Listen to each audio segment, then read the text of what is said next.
यह बिहार के 4 लाख शिक्षकों के साथ एक बहुत बड़ा मजाक है। पूर्व में ही जब शिक्षकों के लिए सेवा शर्त बनी हुई थी तो नई सेवा शर्त की कोई ज़रूरत ही नहीं थी। अगस्त 2020 में कैबिनेट में पारित हो रहा है और इसे अप्रैल 2021 में लागू किया जाएगा। ये एक बहुत बड़ी राजनीतिक चाल है। बिहार सरकार के द्वारा जारी ये चुनावी घोषणा नियोजित शिक्षकों के लिए बिल्कुल छलावा है और धोखा है। पूर्व में ही जब शिक्षकों के लिए सेवा शर्त बनी हुई थी तो नई सेवा शर्त की कोई ज़रूरत ही नहीं थी। उसी सेवा शर्त को हम लोगों के लिए लागू करनी चाहिए थी। इस सेवा शर्त में शिक्षकों के लिए कहीं से कोई फ़ायदा नहीं है। पुरुष शिक्षकों के लिए ट्रांसफ़र एक बड़ी समस्या है जो कि इसमें नहीं दिया गया है। 15% मात्र वेतन बढ़ोतरी किया है, जबकि 13% जो है ईपीएफ के रूप में कटेगा और ईपीएफ पूर्व से ही हाई कोर्ट के द्वारा शिक्षकों को दिया गया था। इसीलिए बिहार के शिक्षक किसी भी झांसे में आने वाले नहीं हैं। इस बार संकल्प ले चुके हैं सरकार बदलने के लिए। यह किसी भी तरह से देखा जाए तो यह सेवा शर्त है ही नहीं। यह बिहार के 4 लाख शिक्षकों के साथ एक बहुत बड़ा मजाक है। 2015 में मुख्यमंत्री जी ने कमेटी गठित किया और 2015 से सेवा शर्त बनते बनते आज 2020 में जब चुनाव आया है तो चुनाव के समय इन्होंने सेवा शर्त का एक बहाना बना करके 4 पन्ने के कागज़ में एक मजाक पत्र इसको कह सकते हैं आप लिख करके और शिक्षकों को बरगलाने का काम किया गया है। लेकिन मैं माननीय मुख्यमंत्री जी को बता देना चाहता हूं कि यह बुद्धिजीवियों का संगठन है। आपको भी किसी शिक्षक ने ही पढ़ाया होगा और शिक्षक के पढ़ाने के बदौलत ही आप इंजीनियर बने हैं और आज मुख्यमंत्री की कुर्सी पर बैठ करके पूरे बिहार को ठगने का काम कर रहे हैं। तो हम बुद्धिजीवी हैं और बुद्धिजीवियों का वार कभी पता नहीं चलता है।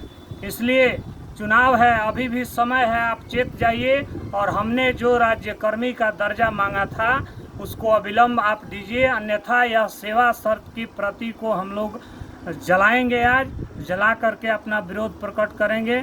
बताइए, जिस चीज़ को लेकर के हम लोग आज लगातार 15 वर्षों से संघर्षरत हैं और बार बार हम लोग एक ही मांग कर रहे हैं कि माननीय मुख्यमंत्री जी, हम आपसे पैसे की मांग नहीं कर रहे हैं, आप हमें अपना कर्मचारी मान लीजिए। बस इसी की लड़ाई हम लोग लड़ रहे हैं। आप कर्मचारी मानने के लिए तैयार नहीं, आप बंधुआ मजदूर बना करके रखे हुए हैं जिस पर पूरे बिहार के नौनिहालों को के भविष्य का निर्माण करने का जिसके कंधों पर जिम्मेवारी है, उसके साथ आप मजाक कर रहे हैं। आप बिहार को किस तरफ ले जाना चाहते हैं यह समझ से परे है।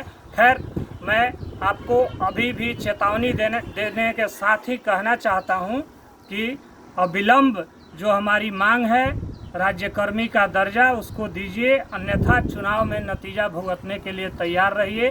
पूरे बिहार के 4 लाख शिक्षक आपको धूल चटाने का काम करेंगे, ये मेरा दावा है। बिहार सरकार ने बिहार के 4 लाख नियोजित शिक्षकों के मान सम्मान को दोबारा बहुत बड़ा ठेस पहुंचाने का कार्य किया है। आज बिहार सरकार मनमानी तरीके से कैबिनेट में चाइनीज़ सेवा शर्त का जो मुहर लगाने का काम किया है, जबकि बिहार सरकार के साथ हमारे शिक्षक संगठनों का वार्ता हुआ था।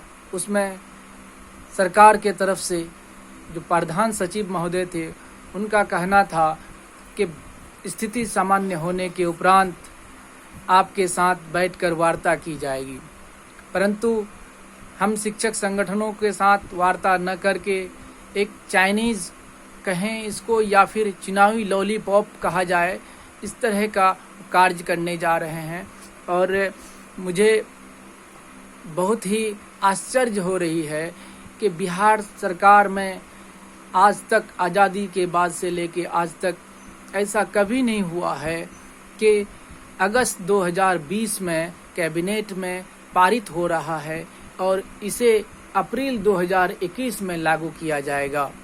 ये एक बहुत बड़ी राजनीतिक चाल है सरकार की, वो चुनावों को एक मुद्दा बनाकर हम बिहार के 4 लाख नियोजित शिक्षकों को बेवकूफ़ बनाने का कार्य करने जा रहे हैं। हमारी मुख्य मांग और एक ही मांग सिर्फ यही था कि मुझे राज्यकर्मी का दर्जा दिया जाए।